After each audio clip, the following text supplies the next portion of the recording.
Hello बच्चों, आज हम आपका संघवाद वाला चैप्टर का लास्ट वो पढ़ेंगे।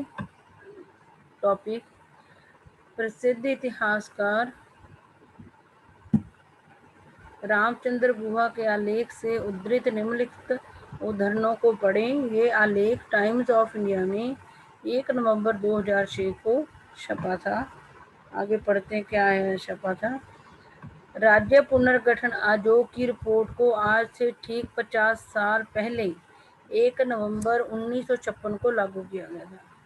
जो राज्य मतलब पहले राज्य बने हुए थे उनको दोबारा से मतलब थोड़ा बड़ा छोटा करना, जो उसको पुनर्गठन कहते हैं। राज्य पहले बने हुए थे, उन राज्यों को छोटा या बड़ा करना, तो राज्य को पुनर्गठन करने की, दोबारा से गठित करने की जो रिपोर्ट थी, वो आज से 50 साल पहले 1 नवंबर 1956 को लागू किया गया था। अपने दौर में और अपने तरीके से इसने राष्ट्र के राजनीतिक और संस्थागत जीवन को एकदम बदल दिया था। जिस टाइम ये छपी थी उस टाइम जो हमारे देश का राजनीतिक ढांचा है और संस्थाएं हैं वो एकदम, उनका जीवन एकदम बदल गया था। गांधी जी और अन्य नेताओं ने अपने अनुयायियों से, गांधी जी और बाकी जो उनके साथ के नेता थे, उनको मानने वाले जो लोग थे, अनुयायी थे, उनसे उन्होंने, गांधी जी ने और बाकी नेताओं ने वादा किया था कि जब देश आज़ाद हो जाएगा, यानी कि अंग्रेज इंडिया से चले जाएंगे, तो इस नए देश में नए प्रांत बनेंगे। गांधी जी ने और बाकी नेताओं ने अपने अनुयायियों से, जहाँ जो इनके समर्थक थे, उनसे वादा किया था कि जब देश आज़ाद हो जाएगा तो नए प्रांत, नए देश में नए प्रांत बनेंगे। क्योंकि आज़ादी के बाद हमारी इंडिया की सरकार बनी थी, इसलिए देश भी नया बनना था। पहले अंग्रेजों की सरकार थी और गांधी जी कह रहे नए देश में नए प्रांत बनेंगे और भाषा के आधार पर प्रांतों का पुनर्गठन किया जाएगा। और गांधी जी और बाकी नेताओं ने क्या वादा किया था अपने समर्थकों से, भी जो भी आगे राज्य बनेंगे नया देश बनने के बाद, उसमें जो प्रांत होंगे या राज्य होंगे वो भाषा के आधार पर बनेंगे। पर जब 1947 में मुल्क आज़ाद हुआ तो इसका बंटवारा हो गया। जब फिर हमारा देश आज़ाद हुआ था उस दिन इसके दो टुकड़े हो गए थे, भारत और पाकिस्तान के रूप में। विभाजन धार्मिक आस्था से पुरातन जुड़ाव का परिणाम था, जो मतलब कि हमारा इंडिया का दो हिस्सों में बंटवारा हुआ, भारत और पाकिस्तान। ये क्या था, धार्मिक आस्था का से पुरातन जुड़ाव था। धर्म के साथ मुसलमानों का अपने धर्म के साथ जुड़ाव था, हिंदुओं का अपने धर्म के, ये पूरा धर्म के धार्मिक आस्था से पुरातन जुड़ाव के कारण हिंदू अपने धर्म को ज्यादा वो मानते थे और मुसलमान अपने धर्म को, तो वो दोनों अपने धर्मों को प्रेफरेंस दिलवाना चाहते थे, जिस कारण देश का विभाजन हो गया। पुरातनी आस्था की ऐसी ही चीज भाषा, जैसे धर्म होता है ना, आस्था, धर्म में भी आस्था होती है और लोगों को अपनी भाषा से भी प्यार होता है। तो ये वाली जो आई थी राज्य द्वारा बनाने की रिपोर्ट छपी थी, उसमें धर्म के आधार पर तो हमारा देश बट गया था। अब हमने भाषा के आधार पर राज्य बनाने का गांधी जी ने कहा था।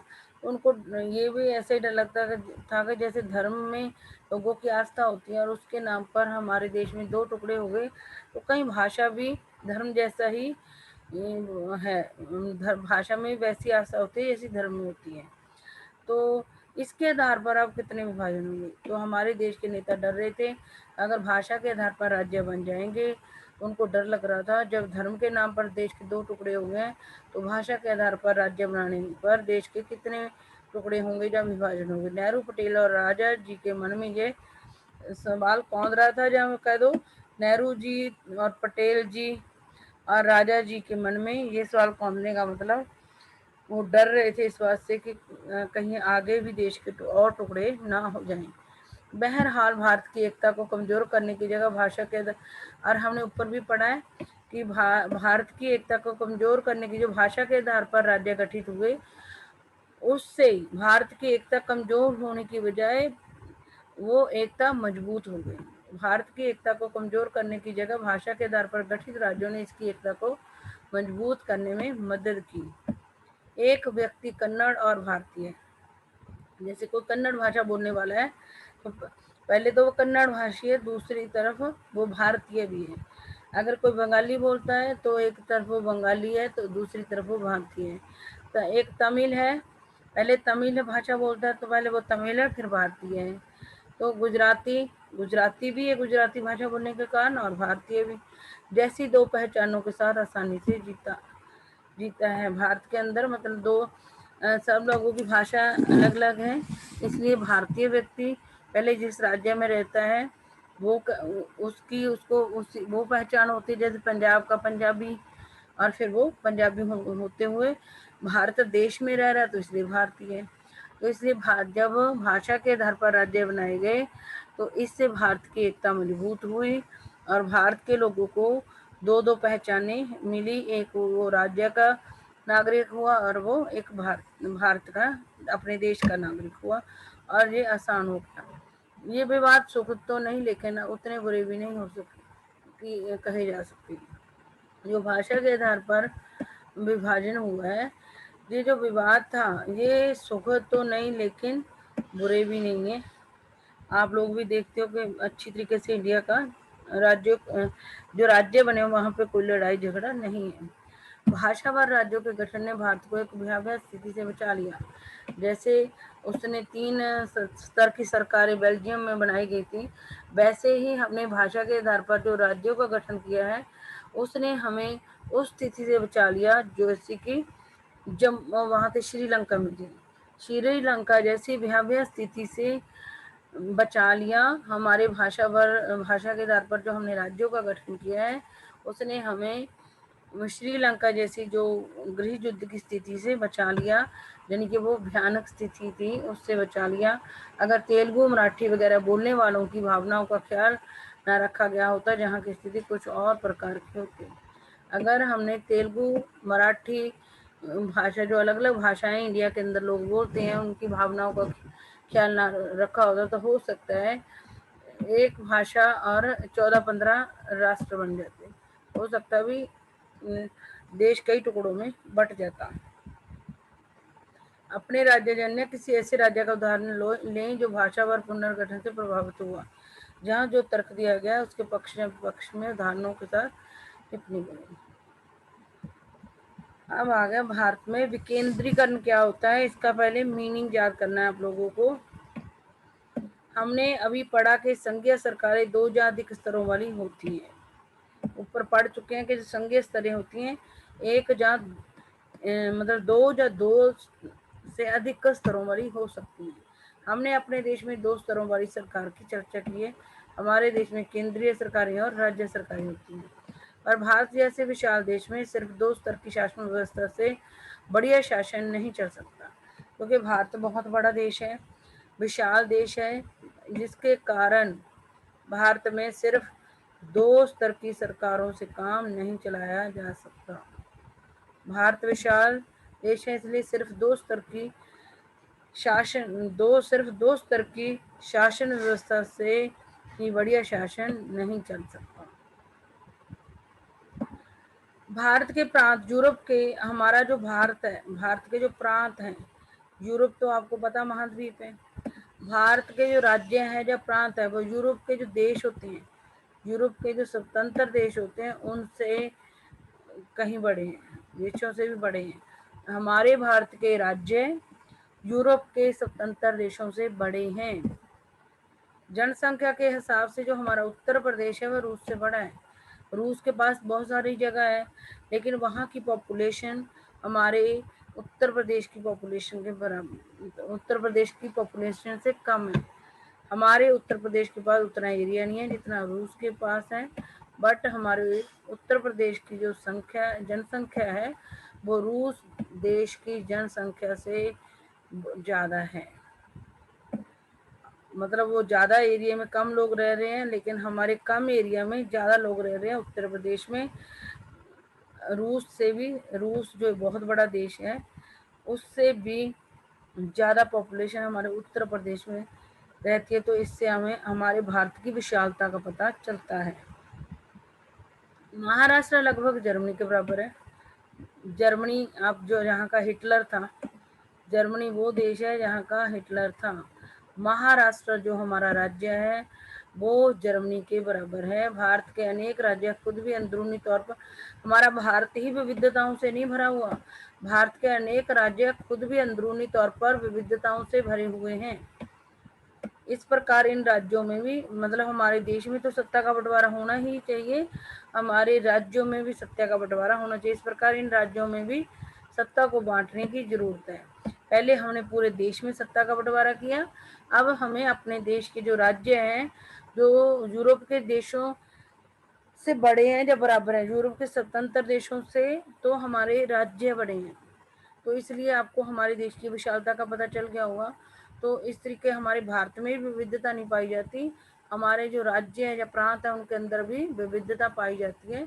तो हमें ओनली भारत में सत्ता का बंटवारा नहीं करना, हमने राज्यों के अंदर भी सत्ता के साझे वो करनी है, सत्ता बांटनी है, यानी कि जो सरकार की शक्ति है वो बांटनी है, राज्य सरकारों की शक्ति को भी बांटने की जरूरत है। पहले हमने केंद्र सरकार की शक्ति, केंद्र सरकार ने अपनी शक्तियां राज्य को दी, अब राज्य सरकारें अपनी शक्तियां स्थानीय सरकारों को देंगी। भारत में संघीय सत्ता की साझेदारी 3 स्तरों पर करने की जरूरत है।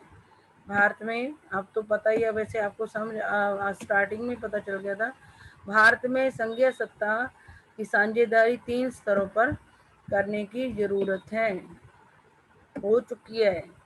ये बुक पहले की है इसलिए इसमें कहा गया, लेकिन हमारे भारत में सत्ता की, संघीय सत्ता की साझेदारी 3 स्तरों पर हो चुकी है, जिसमें तीसरा स्तर स्थानीय सरकार, तीसरा जो सरकार का स्तर है वो स्थानीय सरकारों को है, और जब प्रांतीय स्तर की सरकार के नीचे है। हमारी केंद्रीय सरकार के नीचे केंद्र ने अपनी शक्तियां राज्यों को दी थी, और अब राज्य सरकारों ने स्थानीय सरकारों को दी है। तो केंद्रीय सरकारों के नीचे प्रांतीय सरकारें, और प्रांतीय स्तर की सरकारों के नीचे स्थानीय सरकारें। भारत में सत्ता के विकेंद्रीकरण के पीछे यही तर्क दिया गया है, भारत में सत्ता के विकेंद्रीकरण के पीछे यही तर्क दिया गया है। इसके फलस्वरूप 3 स्तरों की सरकार का संघीय ढांचा सामने आया। मतलब हमारे देश में जो सत्ता का बंटवारा है, पहले हमारा देश बड़ा लग रहा था, फिर हमने केंद्र सरकार ने अपनी शक्तियां राज्यों को दी, फिर अब राज्यों में भी विविधता पाई जा रही है, तो फिर राज्य सरकारों ने अपनी शक्तियां स्थानीय सरकारों को दी, ताकि राज्यों का जो कामकाज है वो ढंग से चल सके। इसके फलस्वरूप 3 स्तरों की सरकार का संघीय ढांचा सामने आया।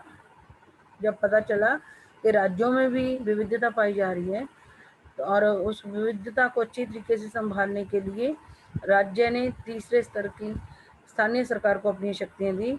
तो इस तरीके से 3 स्तरों की सरकार का संघीय ढांचा सामने आया, जब राज्यों में भी आगे विविधता पाई गई, जिसमें तीसरे स्तर की सरकार को स्थानीय शासन कहा जाता है। तीसरे स्तर की सरकार को स्थानीय शासन कहा जाता है। आगे पढ़ते हैं। जब केंद्र और राज्य सरकार से शक्तियां लेकर स्थानीय सरकारों को दी जाती है, तो इसे सत्ता का, ये आपने मीनिंग याद करना है। जब केंद्र और राज्य सरकार से शक्तियां लेकर स्थानीय सरकारों को दी जाती है, तो इसको सत्ता का विकेंद्रीकरण कहते हैं। ये इसका मीनिंग है, ये इम्पोर्टेंट है, सबने अच्छी तरीके से आप लोगों ने इसको याद करना है। विकेंद्रीकरण के पीछे बुनियादी सोच यह है कि अनेक मुद्दों और समस्याओं का निपटारा स्थानीय स्तर पर ही बढ़िया ढंग से हो सकता है। मतलब विकेंद्रीकरण के पीछे बुनियादी सोच क्या है? देखो, कोई भी समस्या हो, जिस व्यक्ति को समस्या आ रही है या जिन लोगों को समस्या आ रही है, उस समस्या का निपटारा जितने अच्छी तरीके से वो खुद लोग कर सकते हैं, तो उनसे दूर रहने वाले लोग उतना अच्छा बंटवारा नहीं करते। तो इसलिए पहले तो ये मीनिंग, केंद्र और राज्य सरकारों की शक्तियां लेकर स्थानीय सरकारों को जब दी जाती है, तो उसको सत्ता का विकेंद्रीकरण कहते हैं।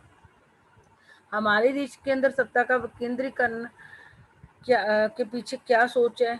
हमारे देश के अंदर सत्ता के विकेंद्रीकरण के पीछे क्या सोच है कि अनेक मुद्दों और समस्याओं का निपटारा हमारे देश के अंदर, और हमारे देश के अंदर पूरे, और हम सारे राज्यों के अंदर बहुत सारे मुद्दे और समस्याएं हैं, उनका निपटारा वो लोग ज़्यादा अच्छी तरीके से करते हैं जिनकी वो समस्याएं या मुद्दे होते हैं। तो स्थानीय स्तर पर ही बढ़िया ढंग से हो सकता है। स्थानीय स्तर का मतलब जिस स्तर पर यहाँ पर समस्या आ रही होती है, उसको हम लोकल कहते हैं, जो स्थानीय कहते हैं, तो क्या कहेंगे, अनेक मुद्दे विकेंद्रीकरण के पीछे बुनियादी सोच यह है कि अनेक मुद्दों और समस्याओं का निपटारा स्थानीय स्थानीय स्तर पर ज़्यादा बढ़िया ढंग से हो सकता है। मतलब जिन लोगों को वो समस्या होती है, उस समस्या को वो लोग मिलकर अच्छी तरीके से दूर कर सकते हैं। लोगों को अपने इलाके की समस्याओं की बेहतर समझ होती है। जिस एरिया में समस्या आ रही होती है, उस एरिया के लोगों को, जो इलाके के लोग होते हैं, जिस इलाके में समस्या आ रही होती है, वो समस्याओं को बेहतर तरीके से समझते हैं।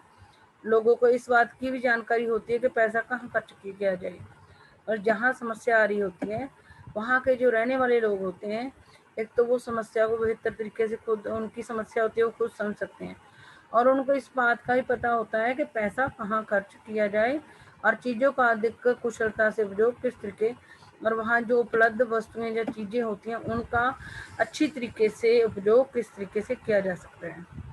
एक तो अपने इलाके की समस्याओं की बेहतर समझ उसी इलाके में रहने वाले लोगों को होती है, और इस बात की भी जानकारी उनको अच्छी तरीके से होती है कि कहाँ पैसा खर्च किया जाए, और चीज़ वो वहाँ की जो वो होते हैं, संसाधन होते हैं, उनकी जो उपयोग करना होता है, वो उनके उसी एरिया के लोगों को पता होता है कि किस तरीके से अच्छी तरीके से उनका उपयोग किया जा सकता है। इसके अलावा स्थानीय स्तर पर लोगों को फैसलों में सीधे भागीदार अगर हम जो लोकतंत्र होता है, लोकतंत्र में लोगों की भागीदारी पर निर्भर करता है।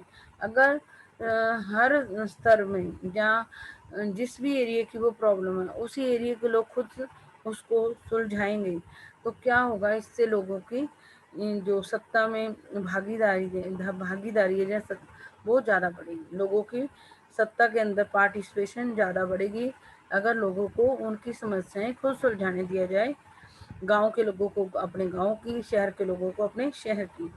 इसके अलावा स्थानीय स्तर पर लोगों को फैसलों में सीधे भागीदार बनाना भी, मतलब अगर राज्य सरकारें और केंद्र सरकारें हुई, तो जो जो ग्रामीण क्षेत्र के लोग हैं या शहर के लोग हैं जिनको समस्याएं आती हैं, तो वो सत्ता में सीधी भागीदारी नहीं कर पाएंगे। लेकिन अगर गांव के लोग अपनी समस्याएं खुद सुलझाएं और शहर के लोग अपनी सुलझाएं, तो उनकी जो सरकार के फैसले होते हैं उनमें सीधी भागीदारी भी संभव होगी। इसी चीज पर, लोगों की सीधी भागीदारी पर ही लोकतंत्र ज़्यादा जोर देता है। होना चाहिए लोकतंत्र के अंदर लोगों की ज़्यादा से ज़्यादा भागीदारी होनी चाहिए, और स्थानीय स्तर की सरकार बना के गाँव के लोग गाँव की समस्याएं देखें, शहर के लोग शहर की समस्याएं देखें, तो इस तरीके से पूरे देश के लोगों को सत्ता में भागीदारी दी जा सकती है। इससे लोकतांत्रिक भागीदारी की आदत पड़ती है।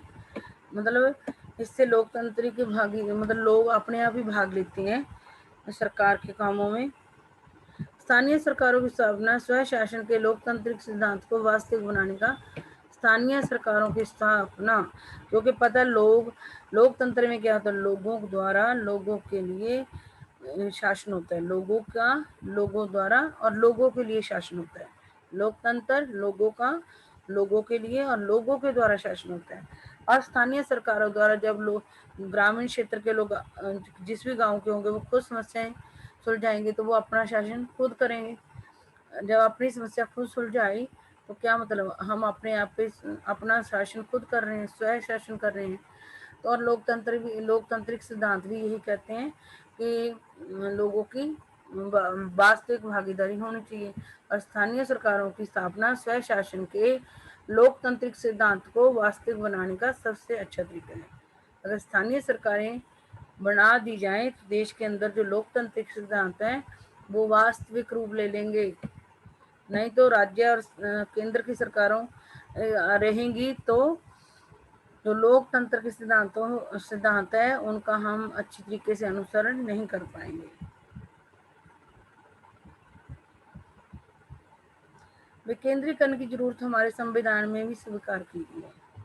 हमारे संविधान ने भी स्वीकार किया है कि विकेंद्रीकरण होना चाहिए, मतलब कि केंद्र और राज्य सरकारों से लेकर शक्तियां स्थानीय सरकारों को दी जानी चाहिए। इसके बाद से गांव और शहर के स्तर पर सत्ता के विकेंद्रीकरण की कई कोशिशें हुई। इसके बाद पहले इसके बाद से गाँव यानी कि ग्रामीण क्षेत्र, गाँव, शहर के स्तर पर भी सत्ता के पहले हमने देश के अंदर विकेंद्रीकरण किया गया, राज्य और केंद्र के बीच में, फिर राज्य के अंदर राज्य और स्थानीय सरकारों के बीच में, फिर गाँव और शहर के अंदर भी सत्ता के विकेंद्रीकरण की कोशिश की गई है। सभी राज्यों में गांव के स्तर पर ग्राम पंचायतें, सभी राज्यों में हर गांव के अंदर ग्राम पंचायतें बनाई गई हैं। शहरों के अंदर नगर पालिकाएं बनाई गई हैं। आप ये देखोगे शहरों के अंदर नगर पालिका होती है जो छोटे शहर होते हैं, लेकिन बड़े शहरों के अंदर नगर निगम होते हैं। मतलब कि गाँव के अंदर क्या होते हैं, ग्राम पंचायतें होती हैं, शहरों के अंदर नगर पालिका, और बड़े नगरों के अंदर नगर निगम होते हैं। इसमें वो चीज़ नहीं बताएगी, छोटी क्लासेस की बुक्स में बताया गया होता है। पर इन्हें राज्य सरकारों के सीधे नियंत्रण में रखा गया था। जैसे हमारी केंद्र सरकार के अधीन कौन है, राज्य सरकारें हैं, और राज्य सरकार के अधीन फिर चेन बनी हुई है। केंद्र के नीचे राज्य सरकारें, राज्य सरकारों के नीचे स्थानीय सरकारें, और इन्हें राज्य सरकारों के सीधे नियंत्रण में जो पंचायतें और नगर पालिकाएं और नगर निगम है, इनको किसके नियंत्रण में रखा गया, राज्य सरकारों की। इन स्थानीय सरकारों के लिए नियमित ढंग से चुनाव नहीं कराए जाते थे। जब शुरू में स्थानीय सरकार बनाई गई थी, पंचायत और नगर पालिकाएं और नगर निगम बनाए गए थे, तो पहले रेगुलर ढंग से वो नहीं होते थे, चुनाव नहीं करवाए जाते थे इनके लिए। इनके पास ना तो अपना कोई अधिकार था, ना पहले शुरू में ना तो पंचायतों के, ना नगर पालिकाओं के, ना नगर निगम के कोई चुनाव नहीं होते थे।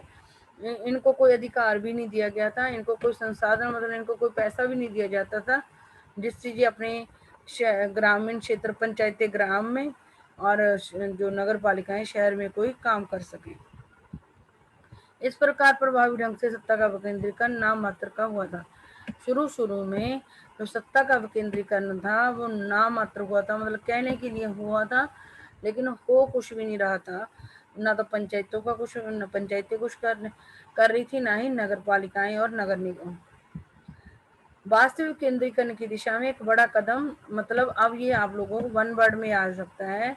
तो वास्तविक विकेंद्रीकरण की जो दिशा है, उसके विकेंद्रीकरण की दिशा में बड़ा कदम कब उठाया गया, 1992 में वास्तविक विकेंद्रीकरण को, मतलब कि पहले तो दिखावे के लिए किया गया था, लेकिन वास्तविक रूप विकेंद्रीकरण का कब आया, 1992 में। मतलब इसको प्रभावी बनाने के लिए जो कदम उठाया गया 1992 में, संविधान में संशोधन करके लोकतांत्रिक शासन व्यवस्था के इस तीसरे स्तर को ज़्यादा शक्तिशाली और प्रभावशाली बनाया गया। संविधान में, मतलब इसको प्रभावशाली बनाने के लिए, स्थानीय सरकार को प्रभावशाली बनाने के लिए संविधान में संशोधन करके लोकतांत्रिक शासन व्यवस्था के इस तीसरे स्तर को ज़्यादा शक्तिशाली 1992 में संविधान में चेंज करके जो ये लोकतंत्र का जो तीसरा स्तर है उसको ज़्यादा शक्तिशाली और प्रभावशाली बनाया गया। अब स्थानीय स्वशासी निकायों के चुनाव नियम रूप से, मतलब जब 1992 में संशोधन करके संविधान में लोकतांत्रिक शासन व्यवस्था के तीसरे स्तर को मजबूत और प्रभावशाली बनाया गया, तो उसके बाद ये अस्थानीय सब शासी निकायों के चुनाव नियमित रूप से कराना संविधान ने ये, मतलब वो कर दिया, कहते हैं ना, बाध्य बनाती, वो कर दिया, जरूरी कर दिया। मतलब इनके चुनाव स्थानीय स्वशासी निकायों का मतलब है पंचायतें, नगर पालिका और नगर निगम। स्थानीय स्वशासी निकायों का मतलब क्या है, नगर पालिका, पंचायतें और जो नगर निगम के जो पहले चुनाव नहीं होते थे, अब संविधान में अब करवाने जरूरी कर दिए। स्थानीय स्वशासी निकाय क्या है, पंचायत, नगर पालिका और नगर निगमों के चुनाव जो पहले नहीं होते थे, अब 1992 के बाद संविधान में संशोधन करके इनको नेसेसरी कर दिया गया, भी करवाना जरूरी कर दिया गया। 5 साल बाद, हर 5 साल बाद ये करवाए जाने लगे। निर्वाचित स्वशासी निकायों के सदस्य तथा पदाधिकारियों के पदों में अनुसूचित जातियों अनुसूचित जनजातियों और पिछड़ी जातियों के लिए सीटें निर्वाचित यानी कि चुनकर आए हुए स्वयं शासी यानी कि जो पंचायतें, नगर पालिका और नगर निगम होते हैं जो चुनकर आते हैं। जो ये निकाय हैं, ये पंचायत है, नगर पालिका और नगर निगम है, इनके जो पदाधिकारी होते हैं उनके पदों में अनुसूचित जाति के लोगों, अनुसूचित जनजातियों और पिछड़ी जातियों के लोगों की सीटें आरक्षित कर दी गई। मतलब सारी जातियों को इन स्वशासी निकायों में शामिल किया गया। इसमें सभी जातियों के लोगों को सदस्यता दी गई। कम से कम 1/3 पद महिलाओं के लिए, यानी कि 100 लोगों में 33 महिलाएं होना जरूरी कर दिया। अगर पंचायत में 100 लोग हैं तो 33 महिलाएं जरूरी कर दी गई, क्योंकि हर राज्य में पंचायत और नगर पालिका चुनाव कराने के लिए राज्य चुनाव आयोग नाम स्वतंत्र संस्था का गठन किया गया। और पंचायत और नगर पालिका के चुनाव करवाने के लिए राज्य चुनाव आयोग संस्था का गठन किया गया। पंचायतों और नगर पालिका नगर निगम के चुनाव करने के लिए राज्य चुनाव आयोग एक स्वतंत्र संस्था है, उसका गठन किया गया। याद करना आपने। राज्य सरकारों को अपने राजस्व और अधिकारों का कुछ हिस्सा इन स्थानीय स्वशासी निकायों को देना पड़ता है। मतलब जो राज्य सरकारें होती हैं उनका जो राजस्व होता है, जो टैक्स वगैरह से जो पैसा इकट्ठा होता है उस और जो उसके अधिकार होते हैं राज्य सरकारों के, उसका कुछ हिस्सा इन्हें स्थानीय सरकारों को देना पड़ता है। यानी पैसा भी देना पड़ता है और अपने अधिकार भी देने पड़ते हैं। सत्ता में भागीदारी की प्रकृति हर राज्य में अलग अलग है। हमारे देश के अंदर जो अलग अलग राज्य हैं उनमें सत्ता की जो साझेदारी है या सत्ता का जो विकेंद्रीकरण है वो अलग अलग रूप में हुआ है। अब पहले तो 1992 से पहले चुनाव नहीं होते थे, वह दिखावे के लिए तीसरे स्तर की सरकार बनाई गई थी। लेकिन 1992 के द्वारा बाद संविधान में संशोधन करके इसको स्थानीय सरकार को शक्तिशाली और प्रभावशाली कैसे बनाया गया। एक तो इनके पंचायतों, नगर पालिका और नगर निगमों के जो चुनाव करवाने वो हो गए, जरूरी कर दिए गए, संविधान के द्वारा बाध्यता कर दी गई कि होंगे ही 5 साल बाद। और ये जो इसके जो निर्वाचित सदस्य होते हैं नगर पंचायत, नगर पालिका, नगर निगम के, इसमें सारी जातियों के लोगों को शामिल किया गया। अनुसूचित जातियों, जनजातियों और पिछड़ी जातियों के लोगों को भी इसमें जगह दी गई और महिलाओं को 1/3 महिलाओं को भी इसमें शामिल किया गया। और इनके चुनाव करवाने के लिए राज्य चुनाव आयोग नामक एक स्वतंत्र संस्था स्थापित की गई।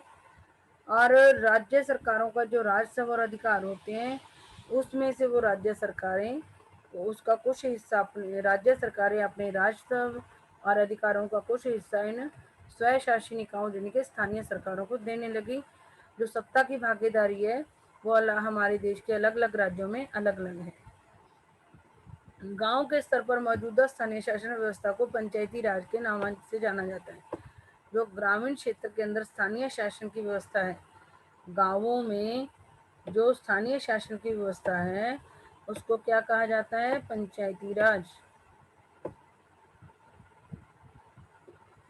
प्रत्येक गांव में और कुछ राज्यों में ग्राम समूह, प्रत्येक जो हमारे देश की जिस जिस राज्य में पंचायतें बनाई गई हैं, प्रत्येक गांव में और कुछ राज्यों में ग्राम समूह की एक ग्राम पंचायत होती है। प्रत्येक गांव में एक ग्राम पंचायत होती है।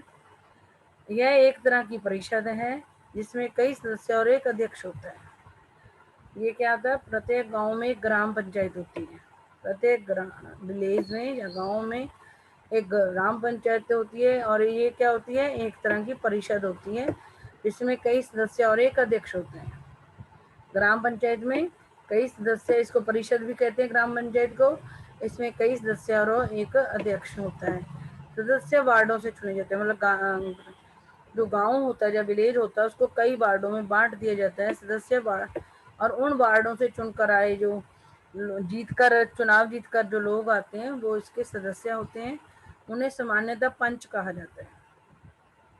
जो गांव होता है उसको, जैसे हम अपने देश को कॉन्स्टिट्यूएंसी में बांटते हैं लोकसभा के चुनावों के समय, ऐसे ही पंचायती चुनाव के समय जो गांव होते हैं उनको वार्डों में बांट दिया जाता है। हर वार्ड से जो जीत कर सदस्य आता है उसको पंच कहते हैं। वार्डों से जीत कर आए सदस्य को पंच कहा जाता है। अध्यक्ष को प्रधान या सरपंच कहा जाता है। ग्रामीण पंचायत का जो अध्यक्ष होता है, जो प्रधान होता है, उसे सरपंच कहा जाता है। इसका चुनाव गांव तथा वार्ड में रहने वाले सभी वयस्क लोग मतदान के जरिए करते हैं। इनका चुनाव गांव अथवा वार्ड में रहने वाले सभी वयस्क लोग यानी कि 18 साल के जो लोग होते हैं वो करते हैं। पंचों का भी और सरपंच का भी चुनाव जो वार्ड के अंदर वयस्क लोग होते हैं वो करते हैं। ये पूरे पंचायत के लिए फैसला लेने वाली संस्था है। जो ग्राम पंचायत होती है ये पूरे पंचायत के लिए फैसला लेने वाली संस्था है। पंचायतों का काम ग्राम सभा की देखभाल में चलता है। मतलब ये ग्राम पंचायत होती है, इसको परिषद भी कहते हैं। इसमें कई सदस्य हैं और एक अध्यक्ष होता है। सदस्य वार्डों से चुने जाते हैं। ग्राम गाँव को वार्डों में बांट दिया है, उसमें से हर वार्ड से जो चुनकर आता है उसको पंच कहा जाता है। अध्यक्ष जो ग्राम पंचायत का अध्यक्ष होता है उसको सरपंच। इनका चुनाव वार्ड में रहने वाले जो 18 साल से अधिक उम्र 18 साल या 18 साल से अधिक उम्र के लोग होते हैं वो वोट देकर करते हैं। पूरे पंचायत के लिए फैसला लेने वाली संस्था होती है ग्राम पंचायत। पंचायतों का काम ग्राम सभा की, ये ग्राम पंचायत है, इनको अलग अलग कर लो। एक तो ग्राम पंचायत होती है जिसमें पंच और सरपंच होते हैं, और एक ये जो ग्राम पंचायत है जो पूरी पंचायत के लिए फैसले लेती है। पंचायतों का जो काम होता है ग्राम सभा, एक ग्राम सभा होती है जिसमें 18 साल के लोग शामिल होती हैं। इनका चुनाव नहीं होता। ग्राम पंचायत के सदस्यों का तो वार्डों से चुनाव होता है, लेकिन ग्राम पंचायत के अलावा वहाँ ग्राम सभा होती है। दो संस्थाएं, ग्राम पंचायत जो चुनकर आते हैं, ग्राम सभा। लेकिन जो पंचायत का काम काज होता है तो ये क्योंकि कुछ सदस्य और एक सरपंच होता है तो ये तानाशाह भी हो सकते हैं, मतलब अपने फायदे के लिए भी पैसों का इस्तेमाल कर सकते हैं। इसलिए जो पंचायत का काम काज होता है वो वहाँ की ग्राम सभा की देखरेख में चलता है। गांव के सभी सदस्य इसके सदस्य होते हैं। गांव के सभी मतदाता यानी कि जो 18 साल से अधिक लोग होते हैं। ग्राम सभा के सदस्य कौन होते हैं? जो 18 साल से अधिक उम्र के होते हैं। इसमें तो सारे चुन के आते हैं ग्राम पंचायत में। ग्राम सभा ग्राम पंचायत ये चुनी हुई संस्था होती है वोट देकर। ये लेकिन ये वो लोग होते हैं जो ग्राम पंचायत को चुनते हैं। ग्राम सभा में वो लोग होते हैं जो ग्राम पंचायत को चुनते हैं। तो लेकिन ये लोग 18 साल से अधिक होते ग्राम सभा के जो वोट देकर इनको चुनते हैं, ग्राम पंचायत के सदस्य और सरपंच को चुनते हैं। और ग्रामीण क्षेत्र के जितने मतदाता होते हैं वो इसके ग्राम सभा के सदस्य होते हैं। इसे ग्राम पंचायत का बजट पास करने और इसके कामकाज की समीक्षा के लिए साल में कम से कम 2 या 3 बार बैठक करनी होती है। जो ग्राम सभा होती है वो जो ग्राम पंचायत का बजट होता है पैसे संबंधी भी, कैसे पैसा जो इकट्ठा होता है वो गाँव में कहाँ कहाँ खर्च होगा, ग्राम पंचायत का बजट पास करने के लिए ये ग्राम सभा पास करती है। और इसके काम काज की भी ग्राम पंचायत कैसा काम कर रही है उसकी समीक्षा करने के लिए जो ग्राम सभा होती है इसकी 2 या 3 बार बैठक करनी होती है। ग्राम पंचायत का बजट भी ग्राम सभा पास करती है और इसकी समीक्षा भी ग्राम सभा, इसका जो बजट होता है ग्राम पंचायत गाँव के लिए जो बजट बनाती है उसको भी ग्राम सभा पास करती है। फिर इस ग्राम पंचायत के जो काम होते हैं उसकी समीक्षा करने के लिए ग्राम सभा साल में 2 या 3 बार अपनी बैठक बुलाती है। याद रखना, गाँव में ग्राम पंचायत होती है जो चुन कर आती है, उसमें पंच और सरपंच होते हैं। ग्राम सभा में वो सारे 18 साल से अधिक उम्र के सारे लोग होते हैं जो इनको चुनते हैं। वो इसकी देख रेख मतलब ग्राम पंचायत के काम को के ऊपर नजर रखते हैं कि कहीं वो पंच और सरपंच कहीं गाँव का पैसा खुद तो नहीं अपने कामों के लिए इस्तेमाल कर रहे। तो इसका जो बजट होता है वो भी ग्राम सभा ही पास करती है। इसके कामों को गलत है या ठीक है वो भी ग्राम सभा ही देखती है। और इसके लिए वो 2-3 बार साल में बैठक बुलाती है ग्राम सभा की। स्थानीय शासन का ढांचा जिला स्तर तक का है। स्थानीय शासन का ढांचा जिला स्तर का है। कई ग्राम पंचायतों को मिलाकर देखो, ये पहले गांव के अंदर एक ग्राम पंचायत, फिर ग्राम सभा, फिर कई गांवों को मिलाकर एक पंचायत समिति बनती है। जिला स्तर तक होता है इसका जो स्थानीय शासन का ढांचा कहाँ तक होता है, याद रखना, स्थानीय शासन का ढांचा कहाँ तक होता है, डिस्ट्रिक्ट तक, जिला स्तर तक। कई ग्राम पंचायतें, एक गांव की एक ग्राम पंचायत और कई ग्राम कई गांवों की ग्राम पंचायतों को मिलाकर क्या बनती है, पंचायत समिति।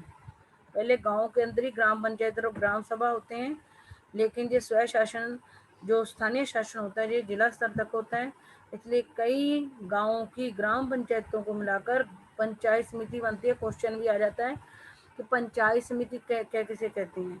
इसे मंडल या प्रखंड स्तरीय पंचायत भी कहा जाता है। इसे जो कई ग्रामों की या कई गांवों की जो ग्राम पंचायतों से मिलकर समिति बनती है, पंचायत समिति, इसको मंडल भी कहा जाता है, प्रखंड स्तरीय पंचायत भी कहा जाता है। ये भी याद करना है आपको, मंडल या प्रखंड स्तरीय पंचायत भी कहा जाता है। इसके सदस्यों का चुनाव इलाके के सभी पंचायत सदस्य करते हैं। मतलब कि पंचायत समिति में कौन लोग जाएंगे, इसका मतलब पंचायत जो ग्राम पंचायतें होती है उसी के उसमें से कोई जो उसके सदस्य होते हैं ग्राम पंचायत के, वही इसके पंचायत समिति के मेंबरों को चुनते हैं। हर गांव के ग्राम पंचायत के जो सदस्य होते हैं वो पंचायत समिति के सदस्यों को चुनते हैं, जिसको पंचायत समिति कई गांवों की ग्राम पंचायतों को मिलकर बनती है। ग्राम समिति का दूसरा नाम मंडल या प्रखंड स्तरीय पंचायत भी है। इसके सदस्यों पंचायत समिति के सदस्यों का चुनाव इलाके के सभी पंचायत सदस्य करते हैं। किसी जिले की सभी पंचायत समितियों को मिलाकर जिला परिषद का गठन होता है। पहला, एक जिले के अंदर पंचायत समितियां बनती हैं, फिर किसी जिले के अंदर कई बहुत सारी पंचायत समितियां होती हैं, फिर पहले तो ग्राम पंचायतों को मिलाकर पंचायत समिति बनती है, फिर कई पंचायत समितियों को मिलाकर जिला परिषद बनती है। पहले क्या है, कई ग्राम पंचायतों को मिलाकर, पहले कई गांवों की ग्राम पंचायतों को मिलाकर पंचायत समितियां बनती हैं, फिर पंचायत समितियों को मिलाकर जिले के अंदर कई पंचायत समितियां होती हैं, फिर उन पंचायत समितियों को मिलाकर जिला परिषद होती है। पहले ये याद रखना, पहले ग्राम सभा होती है, ग्राम पंचायत होती है, ग्राम में तो दो ही होते हैं, और ये ग्राम पंचायत होती है, याद रखना। ये रही ग्राम पंचायत, पहले ग्राम पंचायत, ठीक है, फिर ये कई ग्राम पंचायतें मिलकर ये पंचायत समिति बनती है, फिर कई पंचायत समितियां मिलाकर जिला परिषद बनती है। कई ग्राम पंचायतें मिलकर पंचायत समितियां कई पंचायत समितियां मिला के जिला परिषद का गठन होता है। जिला परिषद के अधिकांश सदस्यों का चुनाव होता है।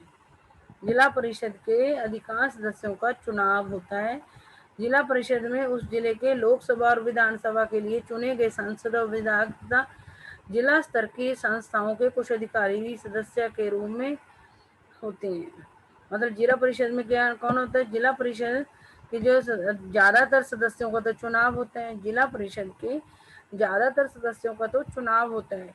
जिला परिषद में उस जिले के मतलब उस जिले के अंदर जो लोकसभा से के लिए चुना गया व्यक्ति होता है और उस राज्य की विधानसभा के लिए चुना गया वो व्यक्ति होता है, जिस राज्य की वो जिला परिषद होती है। और चुने गए सांसद होते हैं, लोकसभा के सांसदों के और विधायक तथा जिला स्तर की संस्थाओं के कुछ अधिकारी भी जिला मतलब क्या, लोकसभा के सदस्य सांसद और विधानसभा के सदस्य विधायक, यानी कि जिला परिषद के ज्यादातर मेंबर तो चुने जाते हैं और उस जिले के अंदर जो सांसद और विधायक होते हैं वो भी जिला परिषद में शामिल होते हैं। और जिला स्तर के संस्थाओं के जो अधिकारी होते हैं, 4 तरीके के लोग इसमें शामिल होते हैं।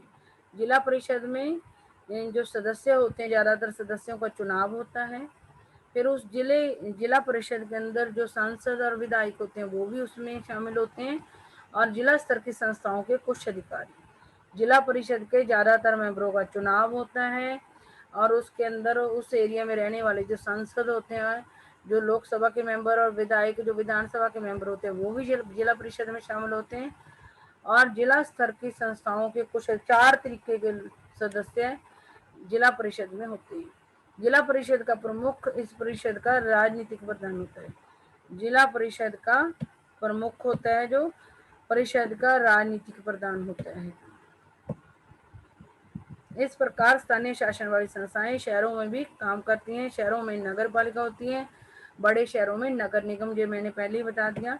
इस प्रकार स्थानीय शासन वाली संस्थाएं शहरों में भी काम करती हैं। शहरों में नगर पालिका होती है और बड़े शहरों में नगर निगम होती है। शहरों में क्या होती है? नगर पालिका होती है और बड़े शहरों में क्या होती है? जैसे महानगर, जैसे बॉम्बे, दिल्ली वगैरह में नगर निगम का गठन होता है। नगर पालिका और नगर निगम दोनों का कामकाज निर्वाचित प्रतिनिधि करते हैं। मतलब नगर पालिका और नगर निगम के जो सदस्य होते हैं वो निर्वाचित होते हैं, मतलब कोई और उनको वो चुनता है उनके लिए। नगर पालिका प्रमुख नगर पालिका के राजनीतिक नगर पालिका के प्रमुख क्या होते हैं? राजनीतिक प्रधान होते हैं। जैसे जिला परिषद के प्रमुख उसके राजनीतिक प्रधान होते हैं, ऐसे ही नगर पालिका और नगर निगम के जो वो होते हैं प्रमुख होते हैं, वो इसके राजनीतिक प्रधान होते हैं। नगर पालिका और नगर निगम दोनों का कामकाज निर्वाचित प्रतिनिधि करते हैं। नगर पालिका प्रमुख नगर पालिका के राजनीतिक प्रधान नगर पालिका प्रमुख नगर पालिका के प्रधान होते हैं।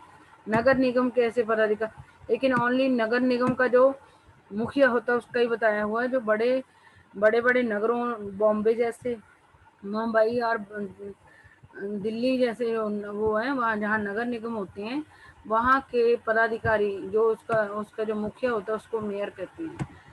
जो जिला परिषद का तो बताया नहीं, जिला परिषद का कह रहे प्रमुख उसका राजनीतिक प्रधान होता है, नगर पालिका का प्रमुख नगर पालिका का प्रधान होता है, लेकिन नगर निगम का जो पदाधिकारी होता है उसको मेयर कहते हैं, यानी कि उसके प्रधान को।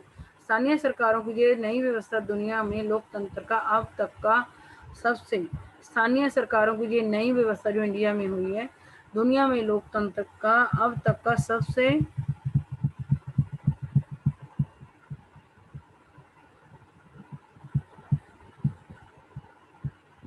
सबसे बड़ा प्रयोग है। नगर पालिकाओं और ग्राम पंचायतों के लिए करीब 36 लाख लोगों का चुनाव होता है।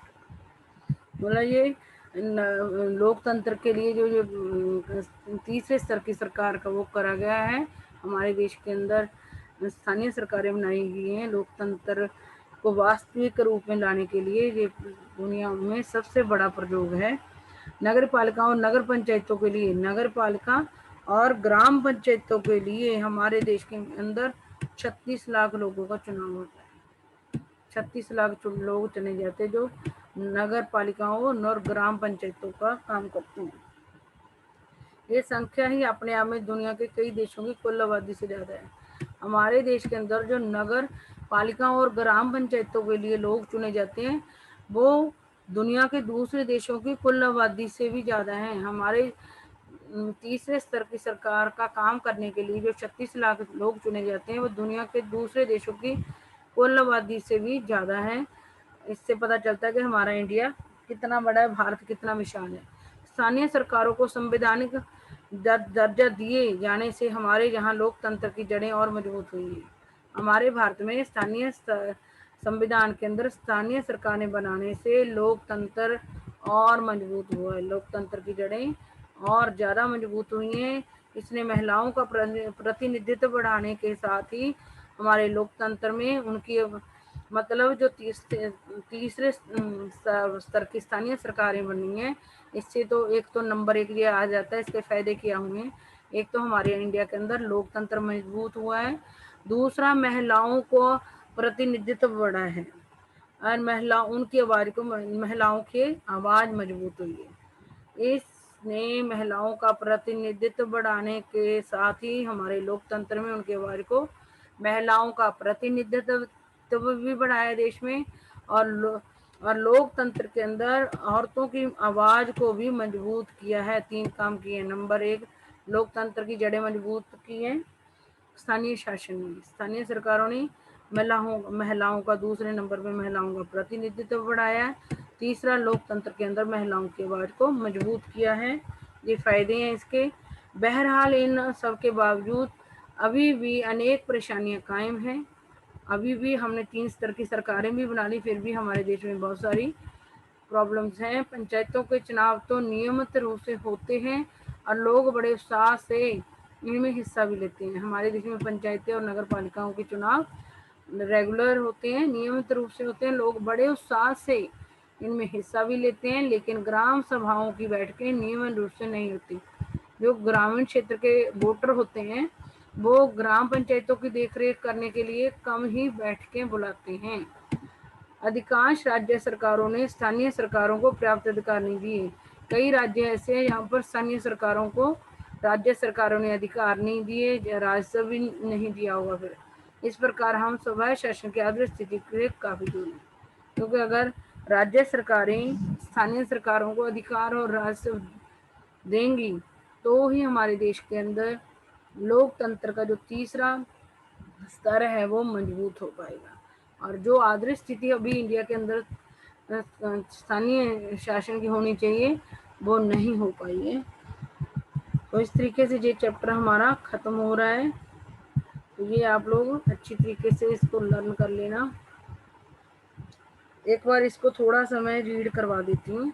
ब्राजील का एक प्रयोग। ब्राजील के शहर पोर्तो एलग्रे ने विकेंद्रीकरण और नागरिकों की सक्रिय भागीदारी वाले लोकतंत्र के मेल का एक विलक्षण प्रयोग किया है। इस शहर के नगर परिषद के समानांतर एक संगठन बड़ा किया है। हमें वैसे इसमें से कोई वो नहीं आएगा, तो हम अपना जो हमारे देश के अंदर ये चीज़ें हैं वो चैप्टर के अंदर है वही आएगा आपको।